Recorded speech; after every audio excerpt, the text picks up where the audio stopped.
প্রধান পুরোহিত জ্যোতি নরসিংহানন্দ সরস্বতী আবারও আলোচনার কেন্দ্রবিন্দুতে এসেছেন। তার উগ্র ও के लिए मर मिटने के लिए तैयार हो गए तो मेरी बात याद रखना, एक दिन पूरी दुनिया सनातन बनेगी। ভারতের সাম্প্রতিক সময়ে দাসনা দেবী মন্দিরের প্রধান পুরোহিত জ্যোতি নরসিংহানন্দ সরস্বতী আবারও আলোচনার কেন্দ্রবিন্দুতে এসেছেন তার উগ্র ও বিদ্বেষমূলক বক্তব্যের কারণে। তিনি হিন্দুদেরকে অস্ত্র সংগ্রহ এবং আরও সন্তান জন্ম দেওয়ার আহ্বান জানিয়ে বলেছেন, একদিন পুরো পৃথিবী সনাতন হয়ে যাবে। আবারও মিলিয়নিয়ার অফারে ওয়ালটন ফ্রিজ কিনে আপনিও হয়ে যেতে পারেন মিলিয়নিয়ার। তার বক্তব্য নিয়ে ব্যাপক প্রতিক্রিয়া সৃষ্টি হয়েছে, কিন্তু ভারতীয় বিচার ব্যবস্থা তার বিরুদ্ধে কি পদক্ষেপ নেবে তা এখনো অনিশ্চিত। নরসিংহানন্দ সরস্বতী সম্প্রতি তার বক্তব্যে বলেছেন, এখন তোমাদের নিজেদের মানুষদের মারপিট করার জন্য প্রস্তুত করো। যদি ধর্মের জন্য মাত্র 1 লক্ষ মানুষ মারপিট করার জন্য প্রস্তুত হয়, তাহলে আমার কথা মনে রেখো, একদিন পুরো পৃথিবী সনাতন হয়ে যাবে। अब अपने लोगों को मर मिटने के लिए तैयार करो। केवल 1 लाख लोग अगर धर्म के लिए मर मिटने के लिए तैयार हो गए तो मेरी बात याद रखना, एक दिन पूरी दुनिया सनातन बनेगी। তিনি আরো বলেন, তোমার মারি নিকে দিবে না, দুনিয়ায় তোমার মারি নিকে দিবে, নিকে দিয়ে তারপরে দুনিয়ায় হিন্দু বানাইবে। তোমার জুতা মারি খানকির বলা, তোমার জুতা মারি মুখে জুতা। নিজেরাই ইসলামকে নির্মূল করবে। ঠাকুরের বাসা ঠাকুর শয়তান, তোর মুখে জুতা মারি। সময় লাগবে। গাঁতে হিন্দু তোর ঠাকুরের মুখে জুতা মারি। तो मुझ पे छोड़ दो। इस्लाम की तो नींव मोहम्मद ইসলাম তোর মুখে জুতা মারি জুতা। लगा दिया है कि इस्लाम খানকির বলা তোর জুতা মারি, শয়তান ঠাকুর তোর মুখে জুতা মারি। में अभी 50 साल लगेंगे। এছাড়াও তিনি হিন্দুদেরকে আরো সন্তান জন্ম শয়তান দেওয়া ঠাকুর, এবং শয়তান ঠাকুর মুখে জুতা মারি। আহ্বান জানান। নরসিংহানন্দ সরস্বতী হিন্দু শুয়োরের বাচ্চা, বক্তব্য নতুন কিছু খানকির নয়। বলা এর আগেও তিনি তোর জুতা মারি মুখে। তোর ভারতের হিন্দু জানোয়ারের বাচ্চা, তোর জুতা মারি ঠাকুরের বাচ্চা ঠাকুর।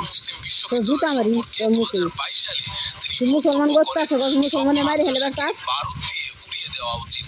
ঠিক চীনের মতো মাদ্রাসার সমস্ত ছাত্রদেরকে বিশেষ শিবিরে পাঠানো উচিত, যাতে তাদের মস্তিষ্ক থেকে কুরআন নামক ভাইরাসটি মুছে ফেলা হয়। এর আগে 2022 সালে মহাত্মা গান্ধীকে হাজার হাজার হিন্দু হত্যাকারী বলে উল্লেখ করেন এবং তার চরিত্র নিয়ে আপত্তিকর মন্তব্য করেন। এই কারণে তার বিরুদ্ধে মৌসুমী পুলিশ মামলা দায়ের করে। ভারতীয় দণ্ডবিধির 153 ধারা অনুযায়ী ধর্মীয় বিদ্বেষ ছড়ানো শাস্তিযোগ্য অপরাধ। কিন্তু বাস্তবে দেখা যায়, নরসিংহানন্দ সরস্বতীর মতো ব্যক্তিরা বারবার এই ধারা লঙ্ঘন করলেও তাদের বিরুদ্ধে কার্যকর ব্যবস্থা নেওয়া হয় না। অন্যদিকে ভারত আন্তর্জাতিকভাবে প্রচার করছে যে প্রতিবেশী দেশ বাংলাদেশে ইসলামী খেলাফত কায়েমের চেষ্টা চলছে এবং সংখ্যালঘুদের উপর নির্যাতন হচ্ছে। সম্প্রতি মার্কিন যুক্তরাষ্ট্রের গোয়েন্দা সংস্থা সিআই এর প্রধান ভারত সফরে এসে বাংলাদেশের বিরুদ্ধে এমন দাবি করেছেন, কিন্তু বাংলাদেশ সরকার স্পষ্ট জানিয়েছে এই ধরনের কোনো ঘটনা ঘটেনি এবং এটি পুরোপুরি অসত্য। বাংলাদেশ সরকারের মতে এটি ভারতের একটি কৌশল, যেখানে মিডিয়া ট্রায়ালের মাধ্যমে বাংলাদেশকে সাম্প্রদায়িক দেশ হিসেবে উপস্থাপন করার চেষ্টা করা হচ্ছে। তবে আশ্চর্যের বিষয় হলো, ভারতে খুদ ধর্মগুরুরা ঘৃণা প্রচার করছে, সংখ্যালঘুদের বিরুদ্ধে উস্কানিমূলক বক্তব্য দিচ্ছে, অথচ দেশটির সরকার নিশ্চুপ। ভারতের গণমাধ্যম এসব নিয়ে খুব একটা আলোচনা করছে না।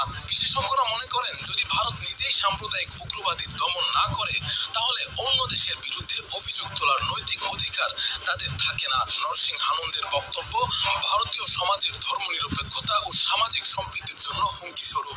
ভারত के लिए मर मिटने के लिए तैयार हो गए तो मेरी बात याद रखना, एक दिन पूरी दुनिया তোর মুখে জুতা মারি জুতা, তোর মুখে মুচি, তোর মুখে জুতা মারি খানকির বলা। ঠাকুরের বাসা ঠাকুর, তোর মুখে জুতা মারি। সরস্বতী তুই মুসলমানের বলে খেপ সব মুসলমান মারি হেলে তোর মুখে জুতা মারি। তোর ফাঁসি দে নাকে, ভারতের ফাঁসি দে টাকা তোরে। অস্ত্র সংগ্রহ হিন্দু বাচ্চা, হিন্দু তুই ঠাকুর নাকি শয়তান ঠাকুর? আহ্বান জানিয়ে বলেছেন, একদিন পুরো পৃথিবী গুন্ডা ঠাকুর তুই। সনাতন হয়ে যাবে। ওয়ালটন আবারও মিলিয়নিয়ার অফারে ওয়ালটন ফ্রিজ কিনে আপনিও হয়ে যেতে পারেন মিলিয়নিয়ার। তার বক্তব্য নিয়ে ব্যাপক প্রতিক্রিয়া সৃষ্টি হয়েছে, কিন্তু ভারতীয় বিচার ব্যবস্থা তার বিরুদ্ধে কি পদক্ষেপ নেবে তা এখনো অনিশ্চিত। নরসিংহানন্দ সরস্বতী সম্প্রতি তার বক্তব্যে বলেছেন, এখন তোমাদের নিজেদের মানুষদের মারপিট করার জন্য প্রস্তুত করো। যদি ধর্মের জন্য মাত্র 1 লক্ষ মানুষ মারপিট করার জন্য প্রস্তুত হয়, তাহলে আমার কথা মনে রেখো, একদিন পুরো পৃথিবী সনাতন হয়ে যাবে। জুতা মারো।